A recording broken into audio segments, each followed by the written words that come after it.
നമസ്കാരം പ്രിയമുള്ളവരെ, പാഠഭേദത്തിൻ്റെ ഒരു പുതിയ പാഠത്തിലേക്ക് എല്ലാ മാന്യപ്രേക്ഷകരെയും സ്വാഗതം ചെയ്യുകയാണ്. സഞ്ജു സാംസൺ ഇന്നലെ നടന്ന മത്സരത്തിലും അടിച്ച് തകർത്ത് ഇന്ത്യയെ ജയിപ്പിച്ചു. കഴിഞ്ഞ മത്സരത്തിൽ സഞ്ജു സാംസൺ തിളങ്ങി നിന്നപ്പോൾ ഞാനൊരു പാഠഭേദം ചെയ്തിരുന്നു.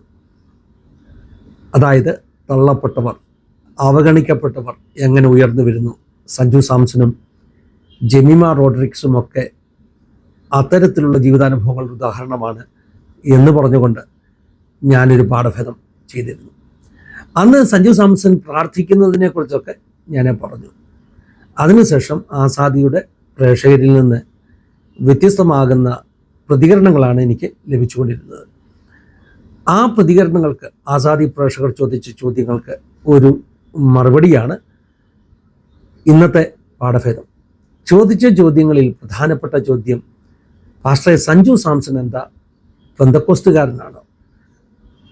പെന്തക്കോസ്തുകാരനായതുകൊണ്ടാണോ പാസ്റ്റർ സഞ്ജു സാംസന്റെ വാർത്ത കൊടുത്തത്? ഒരു ഉപചോദ്യം, പെന്തക്കോസ്തുകാരൻ അല്ലെങ്കിൽ പിന്നെ അങ്ങനെ വാർത്ത കൊടുക്കേണ്ട ആവശ്യമുണ്ടോ? ഇത്തരം ചോദ്യങ്ങൾക്ക് ഒരു ഉത്തരം കൊടുക്കുക. സഞ്ജു സാംസൺ പെന്തക്കോസ്തുകാരനാണോ എന്ന ചോദ്യത്തിന് ഒരു മറുപടി കൊടുക്കുക. ഇതാണ് ഈ വീഡിയോയുടെ ഉദ്ദേശം. സഞ്ജു സാംസൺ പെന്തക്കോസ്തുകാരനാണോ എന്ന ചോദ്യത്തിന് ഈ വീഡിയോയുടെ അവസാനം ഞാൻ ഉത്തരം തരാം. അതിനു മുമ്പേ ക്രൈസ്തവ സമൂഹത്തിനിടയിലുള്ള ഡിനോമിനേഷൻ സ്പിരിറ്റിനെ കുറിച്ച് ഒരു ചെറിയ കഥ പറയാം. ഒരു കൊമേഡിയൻ ഇമോ ഫിലിപ്സ് എന്ന് പറയുന്ന ഒരാളുടെ പേരിലാണ് ഈ കഥ സാധാരണ ആളുകൾ, അദ്ദേഹത്തിനാണ് ഇതിൻ്റെ ഒരു ക്രെഡിറ്റ് കൊടുക്കാറുള്ളത്. അദ്ദേഹം പറഞ്ഞ കഥയെന്നാണ്. ഒരു ബാപ്റ്റിസ്റ്റ് കഥയാണ്. ബാപ്റ്റിസ്റ്റ് കഥ എന്ന് പറയുമ്പോൾ ബാപ്റ്റിസ്റ്റുകാരുടെ ഇടയിൽ ഒത്തിരി ഉപവിഭാഗങ്ങളുണ്ട്. അവർ തമ്മിൽ നല്ല സ്വരച്ചേർച്ചയിലുമല്ല. അപ്പോൾ ബാപ്റ്റിസ്റ്റുകാരെ അവരുടെ ഡിനോമിനേഷൻ സ്പിരിറ്റിനെ കളിയാക്കാൻ വേണ്ടി ഇമോ ഫിലിപ്സ് പറഞ്ഞ കഥ പണ്ടങ്ങോ ഞാൻ കേട്ട ഒരു കഥയാണ്. ഓർമ്മയിൽ നിന്ന് തിരഞ്ഞെടുത്ത് പറയുകയാണ്. കഥ ഇങ്ങനെയാണ്. ഒരു മനുഷ്യൻ ആത്മഹത്യ ചെയ്യാൻ വേണ്ടി ഒരു ക്ലിഫ്, അതായത് വലിയ വലിയ ഈ സൂയിസൈഡ് പോയിന്റുകളുണ്ടല്ലോ, ഇങ്ങനെ വലിയ മലയുടെ മുകളിൽ, പാറയുടെ മുകളിൽ നിന്ന് ചാകാനുള്ള ഒരു സൗകര്യമൊക്കെയുള്ള സ്ഥലമുണ്ടല്ല, അങ്ങനെ ഒരു ക്ലിഫിൽ ഒരു മനുഷ്യൻ നിൽക്കുകയാണ് ആത്മഹത്യ ചെയ്യാൻ വേണ്ടി. പേടിച്ച് ഉറച്ച് നിൽക്കുകയാണ്. ആളിന് ചാടണം, പക്ഷേ ധൈര്യം അത്ര പോരാ, നിരാശിതനാണ്. അങ്ങനെ ചാടും എന്ന തീരുമാനമെടുത്ത് കണ്ണൊക്കെ ഇറക്കി അടച്ച് നിൽക്കുമ്പോൾ ആ വഴിയോടെ ഒരു വഴിപോക്കൻ വന്നു. ഈ മനുഷ്യനെ കണ്ടു, ആത്മഹത്യ ചെയ്യാൻ വേണ്ടി തയ്യാറായി നിൽക്കുന്ന മനുഷ്യനെ കണ്ടു. എന്നിട്ട് പെട്ടെന്ന് ആ വഴിപോക്കൻ വിളിച്ചു കൂകി, അരുത്, ഇപ്പോൾ ചാടരുത്, ഒരു മിനിറ്റ് ഞാൻ അവിടം വരെ ഒന്ന് വന്നോട്ടെ. ആ വഴിപോക്കൻ വളരെ വേഗത്തിൽ സഹാനുഭൂതിയോടുകൂടെ ഈ ചാടാൻ നിൽക്കുന്ന മനുഷ്യൻ്റെ അടുക്കൽ വന്നു. അയാളെ പിടിച്ച് സൈഡിലേക്ക് മാറ്റി നിർത്തി. എന്നിട്ട് പറഞ്ഞു, നിന്റെ പ്രശ്നം എന്താണെങ്കിലും നമുക്ക് സംസാരിക്കാം, പരിഹരിക്കാം. ഞാനൊരു ബാപ്റ്റിസ്റ്റ് മിനിസ്റ്ററാണ്, അല്ലെങ്കിൽ നമ്മുടെ ഭാഷയിൽ ബാപ്റ്റിസ്റ്റ് പാസ്റ്ററാണ്. എനിക്ക് നിന്നെ സഹായിക്കാൻ കഴിയും. അടുത്ത ചോദ്യം, നീ ഒരു ക്രിസ്ത്യനാണോ? നീ ഒരു ക്രിസ്ത്യാനിയാണോ? അപ്പോൾ ഈ മനുഷ്യന്, നിരാശിതനാകുന്ന ഈ മനുഷ്യൻ ഒന്ന് പകച്ചു.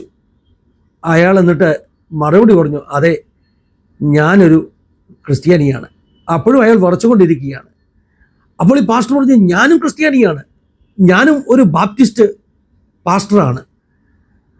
അപ്പോൾ ഇതിൻ്റെ മറുപടിയായിട്ട് ഈ മനുഷ്യൻ പറഞ്ഞു, ഞാൻ ഒരു ബാപ്റ്റിസ്റ്റുകാരനല്ല, ഞാനൊരു പെന്റിക്കോസ്റ്റലാണ്.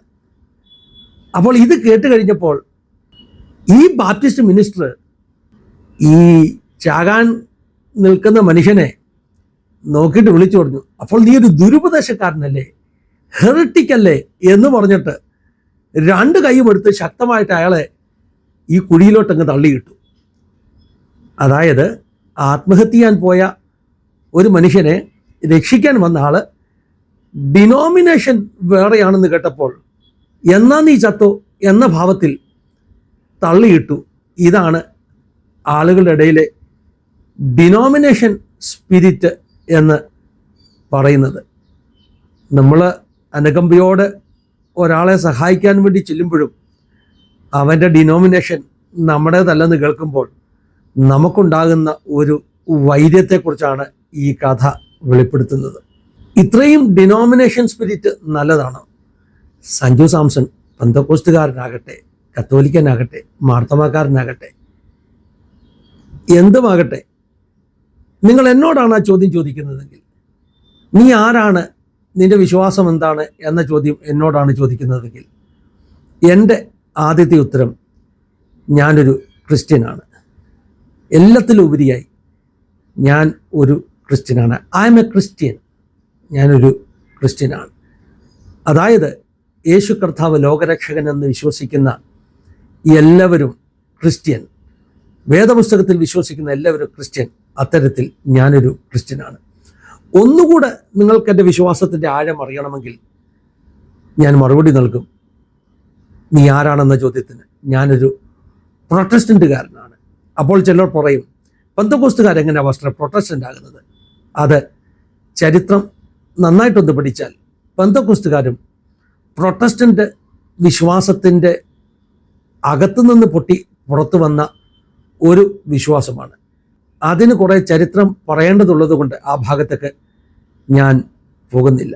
പെന്തക്കോസ്റ്റുകാർ പ്രൊട്ടസ്റ്റൻ്റ് അല്ല എന്ന് വാദിക്കുന്നവരൊക്കെ ഉണ്ട്. അങ്ങനെയല്ല കേട്ടോ.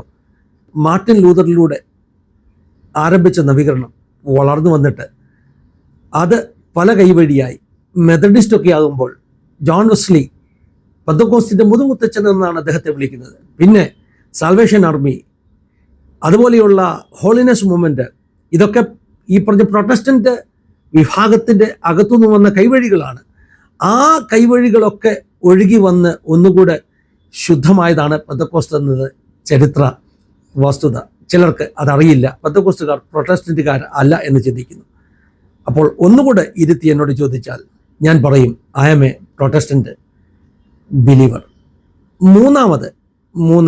മൂന്നാമത്തെ ചോദ്യം നിങ്ങൾ ഒന്നുകൂടെ ആഴത്തിൽ എന്നോട് ചോദിക്കുകയാണ്, നീ ആരാണ് എന്ന് ചോദിച്ചാൽ ഞാൻ പറയും, ഞാൻ ഒരു പെന്റിക്കോസ്റ്റൽ വിശ്വാസിയാണ്. പെന്റിക്കോസ്റ്റ് എന്ന് പറയുമ്പോൾ അതും പലതരമുണ്ട് കേട്ടോ. ഞാനൊരു ക്ലാസിക്കൽ പെന്റിക്കോസ്റ്റുകാരനാണ്. ഞാൻ വണ്ണസ് പെന്റിക്കോസ്റ്റുകാരൻ അല്ല. ഞാൻ നിയോ പെന്റിക്കോസ്റ്റൽ മൂവ്മെൻറ്റിൻ്റെ ഭാഗം, അല്ലെങ്കിൽ നമ്മുടെ ഭാഷയിൽ നൂജൻ പെന്തക്കോസ്റ്റുകാരനല്ല. ഞാനൊരു ക്ലാസിക്കൽ പെന്തക്കോസ്റ്റുകാരനാണ്. പക്ഷെ ഞാൻ ക്ലാസിക്കൽ പെന്റിക്കോസ്റ്റുകാരനായതുകൊണ്ട് ആദ്യത്തെ ചോദ്യത്തിൻ്റെ ഉത്തരം ഞാനൊരു ക്രിസ്ത്യൻ.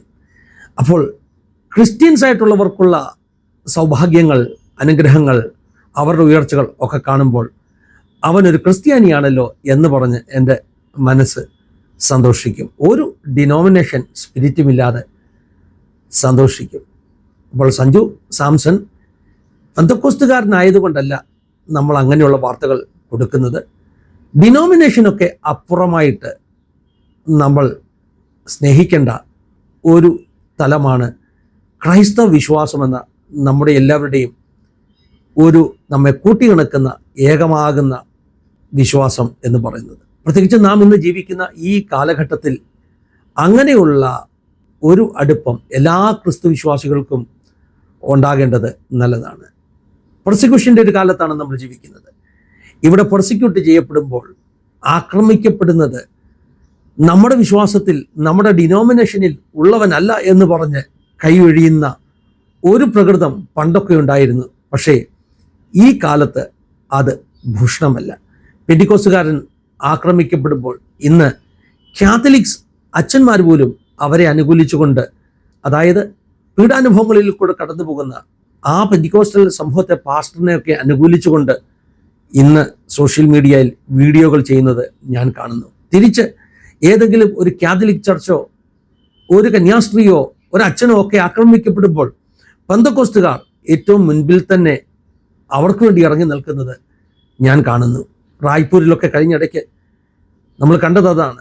അതായത് ഛത്തീസ്ഗഡിൽ ആ കന്യാസ്ത്രീകൾ അവരെ യാതൊരു കുറ്റവുമില്ലാതെ അറസ്റ്റ് ചെയ്തു കൊണ്ടുപോയപ്പോൾ ആ പ്രതിഷേധങ്ങൾക്കൊക്കെ മുൻപിൽ നിന്നത് എല്ലാ സമൂഹങ്ങളോടൊപ്പം, അതായത് പൊളിറ്റിക്കൽ പാർട്ടീസ് മുന്നിലുണ്ടായിരുന്നു, മറ്റ് അനേക സമൂഹങ്ങളുണ്ടായിരുന്നു. അവരോടൊപ്പം ഏറ്റവും മുമ്പിൽ നിന്നത് പാസ്റ്റേഴ്സും ഛത്തീസ്ഗഡിലെ പ്രൊട്ടസ്റ്റന്റ് കമ്മ്യൂണിറ്റിയും ഒക്കെയാണ്. അങ്ങനെ ഒരു അടുപ്പമാണ് ഈ കാലഘട്ടത്തിൽ നമുക്ക് ആവശ്യം.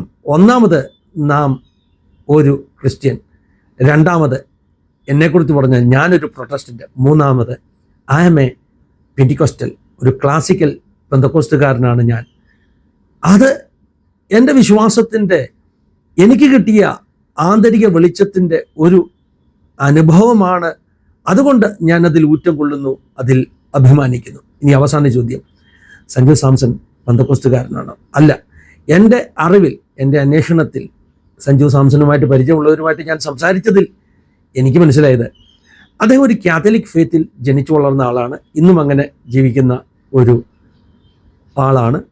എന്നാൽ ഈ അടുത്ത സമയത്ത് പ്രാർത്ഥനയിലും ദൈവത്തോടുള്ള ആശ്രയത്തിലുമൊക്കെ പടിപടിയായി ഉയർന്നു വരുവാൻ ആ ചെറുപ്പക്കാരന് കഴിയുന്നു.